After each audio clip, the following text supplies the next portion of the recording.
Hello everyone, welcome back. तो ये हमारे पैंडास लाइब्रेरी वाले मॉड्यूल का फोर्थ वीडियो है। इसके पिछले वीडियो में मैंने आपको पैंडास ऑपरेशंस के बारे में बताया था। हमने एक CSV फाइल से डेटा को अपने डेटा फ्रेम में लोड किया था और हमने कुछ एम्प्टी सेल्स को क्लीन किया था हमारे चटपटे फूड वाले एग्जाम्पल के। इस वीडियो में हम बाकी ऑपरेशंस ट्राई करेंगे, स्टार्टिंग विथ डुप्लीकेट वैल्यूज़। सो आपको याद दिला दूं कि हमारे स्ट्रीट फूड डेटा में दो रोज़ में डुप्लीकेट वैल्यूज़ थी, रो 0 और रो 15 में। कुछ ऐसे लग रही थी। रो 0 में ये पानीपुरी का डेटा था और रो 15 में भी एग्जैक्टली सेम डेटा डुप्लीकेटेड था। तो देख के तो समझ में आ रहा है कि ये दो रोज़ डुप्लीकेट हैं, राइट? पर लेट्स चेक कि पैंडास क्या सोचता है। तो हमने एज बिफोर हमारी CSV फाइल को एक डेटा फ्रेम में लोड किया और ये वाला पार्ट अभी के लिए स्किप करते हैं and we are going to check for duplicates using the duplicated function और we will print any duplicate rows that it finds. Let's run it. तो हमारे प्रोग्राम को रन करने के बाद हमारा रिज़ल्ट एम्प्टी डेटा फ्रेम है। Surprising, right? क्योंकि हमें क्लियरली पता चल रहा है कि दो रोज़ डुप्लीकेट्स हैं, पर पैंडास ये नहीं सोचता है। You know why? Because there could be some white spaces. इसीलिए before checking for duplicates it's always important to strip any white spaces. यानी जो भी एक्स्ट्रा वाइट स्पेसेस हों जो हमें दिखाई नहीं दे रही हैं, उन्हें हमें प्रोग्राम में पहले निकाल देनी चाहिए। और मुझे कैसे पता चला कि ये कौन सा फंक्शन यूज़ करना है? You're right, मैंने जेमिनाई को पूछा। तो जेमिनाई को मैंने पूछा what is the pandas function to remove white spaces from a table, और उसने मुझे बताया कि you can use the dot string str.strip function on a pandas series. See, this is an important part कि it does not operate on a single element but on an entire series which is like a column in a data frame. And to apply it to all object type columns in a data frame, you can iterate through the columns like this. तो ये for loop basically हमारे सारे columns के through जाता है जो, and we identify the columns by selecting the D type as object. ये D type क्या होता है आपको याद होगा, जब हमने अपने डेटा फ्रेम का इन्फो प्रिंट किया था तब हमने देखा था कि ये बता रहा है कि कौन से कॉलम्स हैं, कितने कॉलम्स हैं और उनका डेटा टाइप क्या है, वो ऑब्जेक्ट है। तो इसलिए यहाँ पे इंक्लूड इक्वल्स ऑब्जेक्ट दिया जा रहा है हमारे कॉलम वाले फॉर लूप में। तो ये हर कॉलम के थ्रू जाएगा और at a column level it will strip any white spaces, any leading or trailing white spaces in the data in each row of that column. So we come back, Gemini को हटा देते हैं और हम इसे अनकॉमेंट कर देते हैं इस कोड को, और फिर देखते हैं कि अब पैंडास को कोई डुप्लीकेट्स मिलते हैं कि नहीं। Let's run it again. There you go. See, it finds that row 15 is a duplicate now. So now we can go and remove the duplicates, and the function to that for that is drop duplicates with again an in place equals true, so that the actual data frame df gets modified and we print that df. So we should not see a row 15 now, which is the duplicate row. Let's run it and check. There you go. It found that this was a duplicate row because we were still printing duplicates, and then when it printed the df, I don't see a row 15 in it, which means it has removed the duplicate row. Next up, let's fix some wrong format and wrong values. Now in the price column, we had seen that there were a lot of different formats and different values. So the simplest way to fix the format issues is pretty much individually. थोड़े groups बना के, जैसे जहाँ पे भी ये रुपी का symbol है उसको निकाल देते हैं कम्प्लीटली और INR की जगह ब्लैंक वैल्यू दे देते हैं। We individually fix the amount in words to numbers, और फिर हम इस वेजिटेरियन कॉलम को भी फिक्स करते हैं कि एक ही टाइप की वैल्यूज़ होनी चाहिए उसमें, या तो येस या no. There were many different formats. पहले की तरह हम हमारे CSV को रीड करेंगे And to get rid of the rupee symbol and the INR first, let's replace each of those symbols with blank spaces. I'm going to comment out the rest of the code.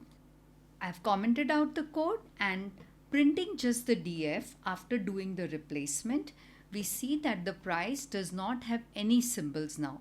हमने जो रुपी का symbol था या are का symbol था उसे हटा दिया है, पर अभी भी कुछ गड़बड़ है इस कॉलम में. 35 is in as a string in letters, there are some null values, and there is another row in letters. So let's get rid of this null value wala row first. So we have added the drop NA for removing the null value, and let's also convert the strings into actual numbers. So जिसके लिए हमें पहले df.log function देते हैं to सी कि okay इसकी location कहाँ है, जहाँ पे df की price value is 35 and price value is 120, and then we replace the price with 35 and 120. So let's run all of this together. तो हमारे null value चला गया है और 35 and 120 have been converted to actual numbers. अब we also should, just to be on the safe side, make sure that all values in the price column are treated as an integer, not as a string. Values in this df price column, convert them to as type int. And if you hover over it, it says it casts a pandas object to a specified d type. So in this case, it will cast all string objects into integers. And finally, now we want to fix the vegetarian column, is vegetarian column, to either yes or no. For that, we have to first convert all values to lowercase to avoid multiple comparisons. क्योंकि कुछ capital letters में है, कुछ lower case में है, कुछ starting capital and बाकी lower case में है, तो पहले uniformly सबको lower में convert करते हैं. Let's uncomment this out. अगर yes और true है तो उनको yes में convert करते हैं, अगर no और false है तो उनको no में convert कर देते हैं इस तरह से. And let's print it again. And great. So we now have consistent yes no values only in the vegetarian column. Alright, so next let's try something really simple like changing the column headers. We are going to select two columns over here. df.rename is the function that we are going to use, in which you specify the name of the current column followed by the new changed column. So we are changing is vegetarian to vegetarian, and we are changing price to cost in INR. And again, the in place equals true is because we want the current data frame to change. So we print df, and this is what the new columns look like. It's cost in INR and vegetarian, which is different from the previous data frame where the columns were called price and is vegetarian. Very simple function, just df.rename. Okay, अब थोड़ा सा और complex चीज़ करते हैं, which is merging and joining. You can merge two data frames into a single data frame and also specify the column that you want to have as common between them. ये वैसे ही है जैसे databases में हमने joins किए थे, तो दो tables पे join करने जैसे है ये. इसमें हम दो data frames को join करेंगे on a single column, और वो specify करेंगे function में कि कौन से column पे join करना है. तो हमारे street food example को ही आगे बढ़ाते हैं. As before, अपना data frame में CSV file read किया, और फिर हम यहाँ पे एक नया data frame define कर रहे हैं, extra info, which has the data frame function. Food में हम 3 entries पानी पूरी, वड़ा पाव, मोमोज के लिए वेंडर डिफाइन कर रहे हैं. अब यहाँ पे मैंने बहुत ही लेम से नाम दिए हैं वेंडर्स के लिए, तो वेंडर ABC. इस नए डेटा फ्रेम को हमारे एग्जिस्टिंग डेटा फ्रेम से मर्ज करेंगे यूजिंग दिस मर्ज फंक्शन. तो मर्ज फंक्शन का हेल्प दिख रहा है हमें कि पहले लेफ्ट डेटा फ्रेम और series, then the next data frame, the right data frame or series, then the column on which you want to join. In this case, the common column between the two data frames, df and extra info, is food. And how are we going to join it? Inner join, outer join, left join, right join, याद होगा आपको. तो in this case we are going to say outer join. Outer join क्या होता है आप लोगों को याद दिला दूँ. जहाँ पे it's in superset of both the data frames and we print df. So let's try that again. आपको याद दिला दूं कि ये हम डेटा फ्रेम हर बार अपने CSV फाइल से लोड कर रहे हैं, इसलिए जो मैंने पहले एग्जाम्पल्स दिए हैं उसमें हमने पानीपुरी के डुप्लीकेट रोज़ को हटा दिया था, पर यहाँ क्योंकि हमने फिर से CSV से लोड किया है, पानीपुरी के डुप्लीकेट रोज़ हैं. यहाँ पे vendor A, B and C has been added to the repeated row of panipuri, not the first row. So to avoid this kind of confusion, it's good to first remove the duplicate row again and then try the merge. So I'm going to copy over this code from where we had stripped the white spaces and then remove the duplicates. Let's copy that code over. We are going to put it right here and then let's try it. So now, to remove any confusion, the first row of Panipuri has been removed.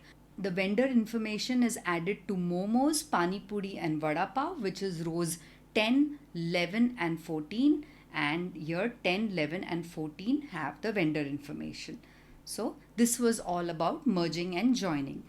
So just to recap, we learned about all these different operations in this video. हमने wrong format, wrong values, duplicate values, merging and joining करी और हमने column headers भी change किए. अब अगले video में मैं आपको ट्रांसपोज करना दिखाऊंगी और हम हमारा डेटा सेट चेंज करेंगे ट्रांसपोज सीखने के लिए. Talk to you soon.